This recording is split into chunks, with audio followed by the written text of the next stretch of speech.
flipping through the newspapers, switching through multiple news channels, exploring different websites and online mediums for relevant news? Keeping up to date with important news is not only time-consuming but also requires meticulous upkeep of notes for thorough revision. With a limited period in hand and abundant resources to study from, do not let current affairs come in the way of your prelims success. Join the PT 365 program by Vision IAS and advance in your preparation for current affairs. Starting on 9th January at 5 p.m., this 20-day course offers comprehensive coverage of 1 year of current affairs in 60 hours. Join for improved knowledge with complete coverage of The Hindu, Indian Express, PIB, Economic Times, Yojana, Economic Survey, etc. Doubt-clearing sessions and mentoring for thorough knowledge. Access to Sandhan personalized test with 25,000 plus questions. Access to live and online classes for flexibility in timing. It's time to devote your energy to smart learning and not running.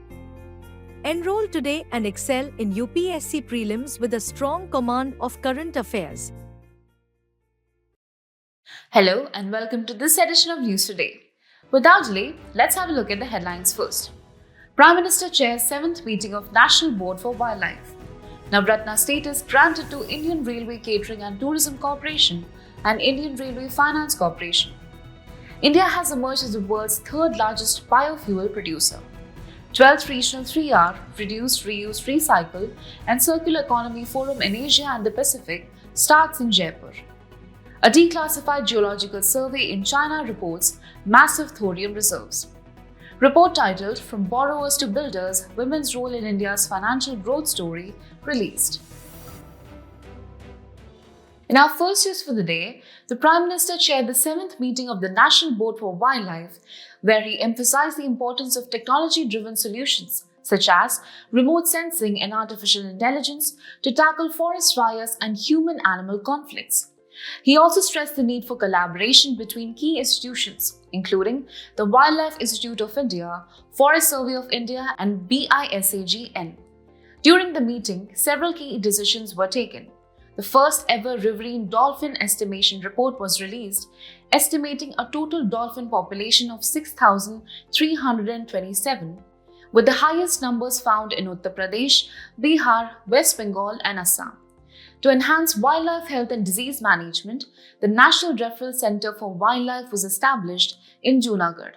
Additionally, a Center of Excellence was created at Salim Ali Center for Ornithology and Natural History or SACON in Coimbatore, focusing on human-wildlife conflict management. Looking ahead, the 16th Asiatic lion population estimation is set to take place in 2025, following the last estimation conducted in 2020. The government has also decided to expand the cheetah introduction projects to Gandhi Sagar Sanctuary in Madhya Pradesh and Banmi grasslands in Gujarat. Furthermore, the National Green Indian Bustard Conservation Action Plan was introduced to ensure the protection of this critically endangered species, along with a new conservation project for gharials to support their revival. To strengthen conservation efforts for Asiatic lions, support has been extended to Barda Wildlife Sanctuary through prey augmentation and habitat improvement. Now, let's look at the National Board of Wildlife itself. It was established under the Wildlife Protection Act 1972. It is chaired by the Prime Minister, with the Union Minister in charge of the Ministry of Environment and Forests serving as the Vice Chairperson. The Additional Director General of Forest, Wildlife and Director, Wildlife Preservation acts as the member secretary of the board. In a significant development, the Navratna status has been granted to Indian Railway Catering and Tourism Corporation or IRCTC and Indian Railway Finance Corporation or IRFC. This recognition marks a major milestone for these organizations, strengthening their financial and operational autonomy. But what does this mean? In India, Central Public Sector Enterprises or CPSEs are classified under different Ratna categories based on their performance and specific eligibility criteria. To achieve Maharatna status, a company must first hold Navratna status. It should have an average annual turnover of over 25,000 crore rupees, a net worth exceeding 15,000 crore rupees, and a net profit after tax of more than 5,000 crore rupees, all in the last 3 years. Additionally, it should have a significant global presence and must be listed on an Indian stock exchange with the minimum prescribed public shareholding as per SEBI regulations. Now coming to Navratna status. CPSEs must have a composite score of 60 or above based on various financial and operational parameters. They must be Mini Ratna 1 CPSEs with Schedule A status and should have secured an excellent or very good rating in the Memorandum of Understanding or MOU assessment for at least 3 out of the last 5 years. The key financial metrics used for evaluation include net profit to net worth, intersectoral performance, PBDIT or profit before depreciation, interest and tax to capital employed, PBIT to turnover, manpower cost to total cost of production or services, and earnings per share.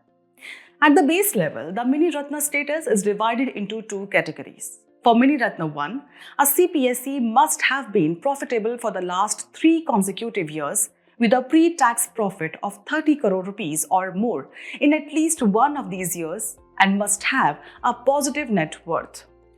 Meanwhile, Mini Ratna Category 2 CPSEs should also have been profitable for 3 consecutive years with a positive net worth, but they must not have defaulted on loan repayments or interest payments to the government and must not rely on budgetary support on government guarantees. With the Navratna status now conferred on IRCTC and IRFC, these companies gain greater financial autonomy, enabling them to invest in new projects, expand operations, and compete more effectively in the market. This is a crucial step in strengthening India's public sector enterprises and boosting economic growth. Moving ahead, India has emerged as the world's 3rd largest biofuel producer, showcasing its commitment to renewable energy and sustainability. Let's delve into it. Biofuels are renewable fuels derived from organic sources such as biomass and organic waste and can be broadly categorized into 3 types: liquid biofuels including ethanol, biodiesel and biomethanol, biogas such as bio-LNG and bio-CNG, and solid biomass. As of January 2025, India has successfully achieved 19.6% ethanol blending in petrol and is on track to reach 20%, a milestone that was initially targeted for 2030 but will be achieved 5 years ahead of schedule. The evolution of biofuels has progressed through 4 distinct generations, each advancing in terms of sustainability and efficiency. First generation biofuels are derived from food crops. Second generation biofuels improved upon this by utilizing organic waste derived fuels. Moving further, third generation biofuels introduced algae based fuels. Finally, fourth generation biofuels represent the most advanced stage, employing genetically modified microorganisms to enhance biofuel production while minimizing environmental impact. The growing emphasis on biofuels has significant implications for India. It plays a crucial role in fulfilling the country's energy demand, as India is projected to account for over a quarter of the global primary energy demand growth between 2017 to 2040. Additionally, biofuel promotion has significantly reduced environmental impact, cutting CO2 emissions by 519 lakh metric tons and substituting 173 lakh metric tons of crude oil. From an economic perspective, the ethanol blending program has enhanced energy security by reducing import dependency and saving 85,000 crore rupees in foreign exchange. Moreover, biofuels support a circular economy by transforming waste into a valuable resource, thus generating wider socio-economic benefits. Importantly, they contribute to rural development by creating a market for agricultural residues and waste, providing additional financial incentives for farmers. However, despite the progress, several challenges persist in biofuel production. Feedstock availability remains a major hurdle due to a lack of quality raw materials, competing demand for feedstock affecting food security, and a fragmented waste supply chain. Technological limitations also pose challenges, as advanced biofuel production is still commercially unviable on a larger scale. Additionally, funding constraints, including high capital expenditure requirements and uncertainty in profit margins, hinder further expansion. To address these challenges, India has launched several key initiatives to promote biofuel adoption. These include the National Policy on Biofuels 2018, the Pradhan Mantri Jeevan Yojana, the Gobardhan or Galvanizing Organic Bioagro Resources Dhan Scheme, and the SCTAT or Sustainable Alternative Towards Affordable Transportation Scheme, aimed at boosting compressed biogas production. With strong policy support, technological advancements, and increasing investment in renewable energy, India is set to further expand its biofuel sector, strengthening both its energy security and environmental sustainability. Moving ahead, we bring you an important development in sustainable waste management and circular economy. The 12th Regional 3R Reduce, Reuse, Recycle and Circular Economy Forum in Asia and Pacific has officially commenced in Jaipur. Launched in 2009, this forum has been a key platform for promoting sustainable waste management, resource efficiency and circular economy principles across the region. Notably, in 2013, the forum adopted the Hanoi 3R Declaration 2013 to 2023, outlining 33 voluntary goals aimed at transitioning towards a more resource-efficient and circular economy. And now, let's take a look at the key highlights from this year's forum. First, the launch of the Jaipur 3R and Circular Economy Declaration 2025 to 34. A strategic vision focused on achieving a resource-efficient, clean, resilient, sound material cycle and low-carbon society. Next, the introduction of the Cities Coalition for Circularity or C3, a multi-nation alliance designed for city-to-city collaboration, knowledge sharing and private sector partnerships. To ensure its effective implementation, a working group of member nations has been proposed to finalize the coalition's structure and operational framework. Moving forward, an important step was taken with the signing of an MOU for CITIIS 2.2, short for City Investments to Innovate, Integrate and Sustain. This initiative, a subcomponent of India's Smart Cities mission, aims to provide financial and technical assistance for promoting a circular economy through integrated waste management projects at the city level. But what exactly is a circular economy? Unlike the linear economic model, which follows a take, make, consume, throw away pattern, the circular economy focuses on sharing, leasing, reusing, repairing, refurbishing, and recycling materials and products for as long as possible. At its core, a circular economy aims to reduce environmental footprint by promoting green products which are non-toxic, long-life, and recyclable. Generate increased income through cleaner production that uses fewer resources. Reduce resource dependency by offering better services that extend the lifespan of products. Minimize waste by collecting end-of-life materials and remanufacturing them. Recycle waste and reuse resources, ensuring a continuous loop of sustainability. India, too, has been actively promoting this approach through various initiatives such as the Swachh Bharat Mission, Gobardhan Scheme, E-Waste Management Rules 2022, and Mission Life.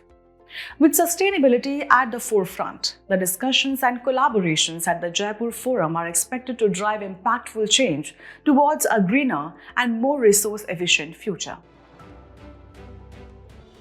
Moving ahead, a recently declassified geological review survey has unveiled a massive thorium reserve in China. According to the report, the Bayan Obo mining complex in the Inner Mongolia region could yield a staggering 1 million tons of thorium. This discovery has reignited discussions on thorium's role in future energy production and its potential as a nuclear fuel. But before we dive deeper, let's understand what thorium is and why it matters. Thorium is a naturally occurring radioactive element found in low concentrations across the Earth's crust. Thorium is found in trace quantities in most rocks and soils, and it is 3 to 4 times more abundant than uranium, making it a potential alternative for nuclear energy production. The most common source of thorium is monazite, a rare earth phosphate mineral found in placer deposits. Now, when it comes to global thorium reserves, India leads the world with 11.93 million tons of monazite, containing 1.07 million tons of thorium. Following India are Brazil, Australia, and the USA, which also have significant deposits. So, where exactly are India's monazite reserves located? Let's take a look at the states' distribution. Andhra Pradesh tops the list with 3.72 million tons of monazite.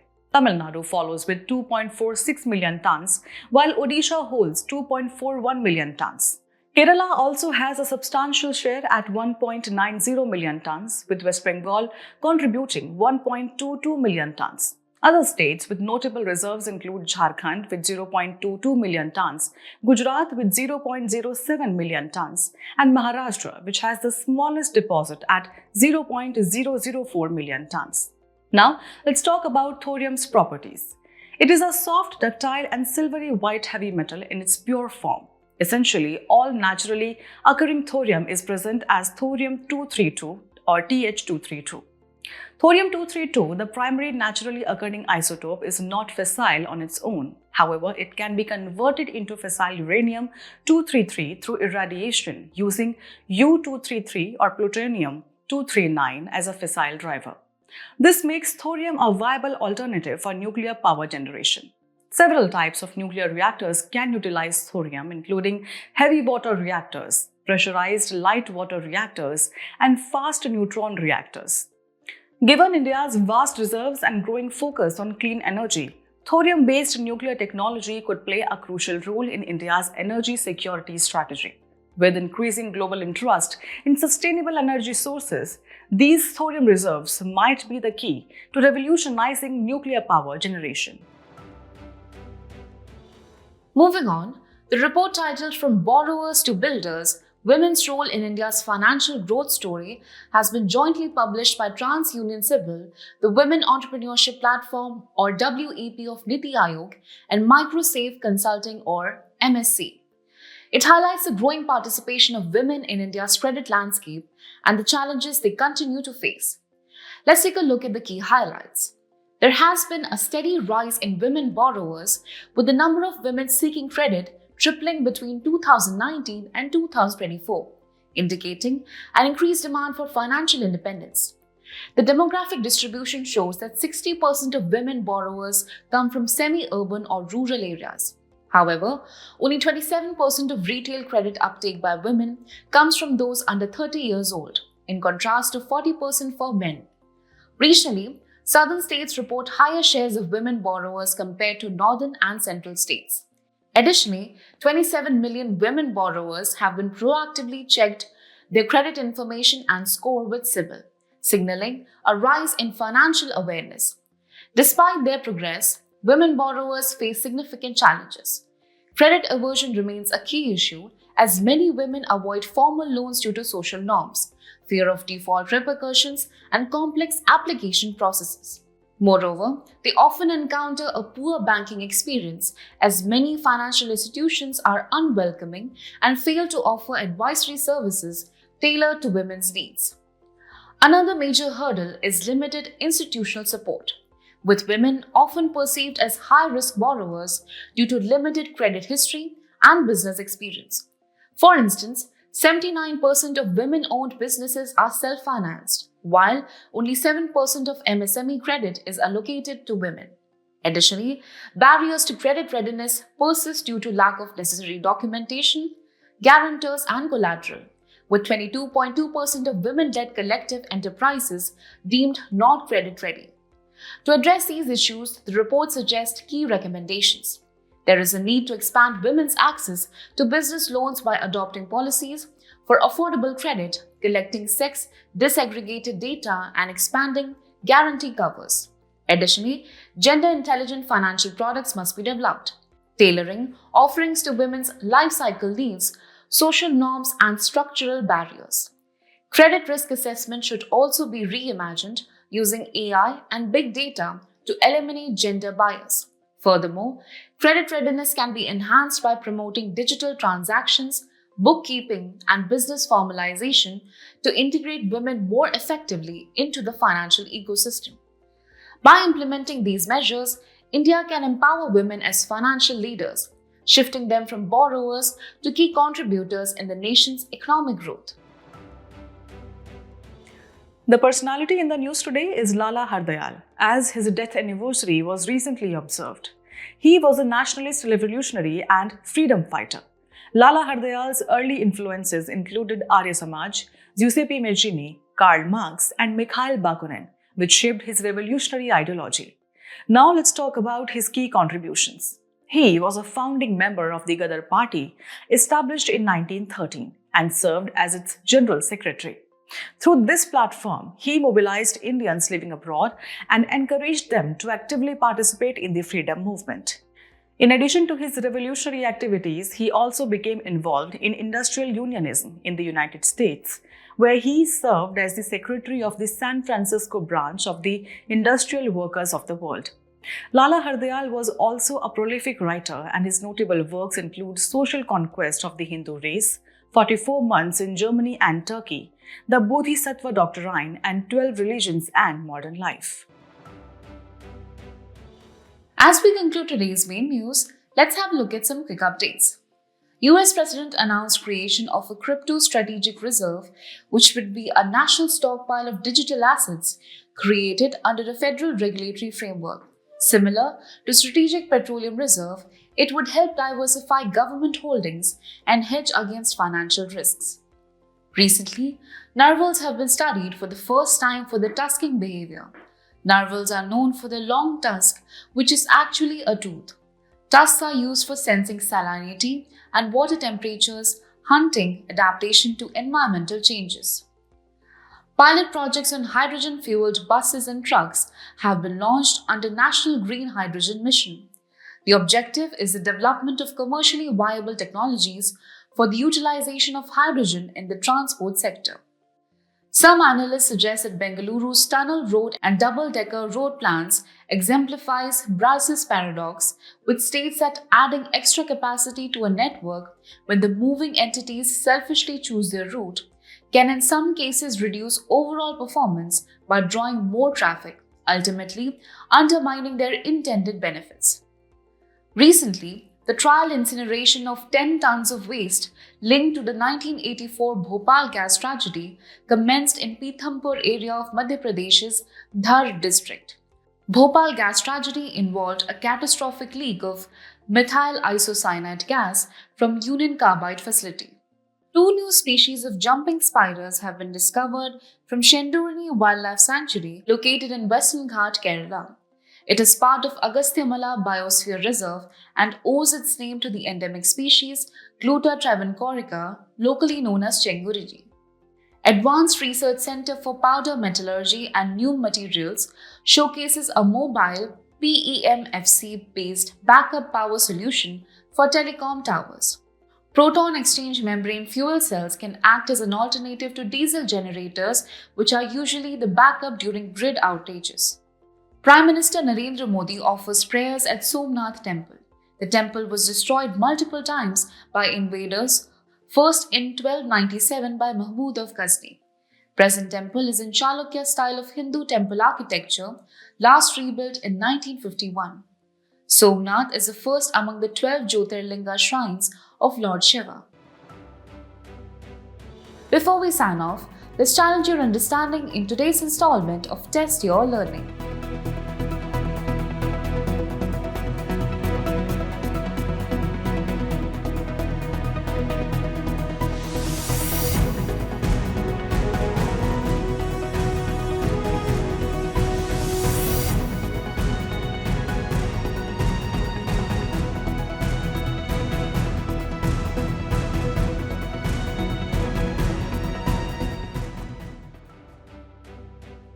Thank you for joining us.